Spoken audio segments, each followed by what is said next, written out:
Hello everyone. তো মাঝে মধ্যে ছেলে ঘুমিয়ে পড়ে, তো সেই জন্য ওকে রেখেই আমি মেয়েকে আনতে যাই স্কুলে। ভগবানের নাম করে বেরিয়ে পড়ি। যার কেউ নেই তার ভগবানই আছে। তো চললাম মেয়েকে আনতে।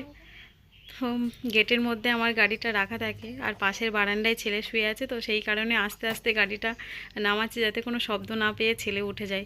আর ওর প্রচুর কান খাড়া, মানে একটু আওয়াজ পেলেই না ও উঠে পড়ে। তো গাড়িটার অবশেষে বাইরে বার করলাম। তো চলো যাওয়া যাক।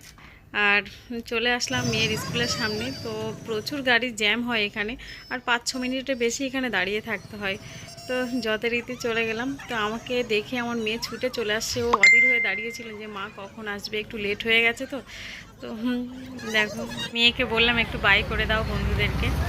তো আমরা কিন্তু ভেতরের রাস্তা দিয়েই বাড়ি ফিরি, যেহেতু মেন রাস্তা দিয়ে আসলে প্রচুর গাড়ির জ্যাম থাকে, সেই কারণে। আর ছেলে তো বাড়িতে ঘুমাচ্ছে, ওই জন্য তাড়াহুড়ো লেগে যায় যে একটু শর্টকাটে নেওয়ার। তো ভিডিওটা সবাই দেখতে থাকো, আর কেমন লাগলো একটু জানিও। যথারীতি আমি কিন্তু বাড়ি চলে এসেছি, আর আমার মেয়ে ক্যামেরা করছে, ওই জন্য ওকে দেখা যাচ্ছে না। আর এসেই দেখি আমার ছেলেও উঠে গেছে, মানে আমরাও বাড়িতে ঢুকলাম আর আমার ছেলেও উঠে গেছে। বলে না, যার কেউ নেই তার ভগবান আছে। তো ভিডিওটা কেমন লাগলো সবাই একটু জানিও। টাটা, সবাই ভালো থেকো।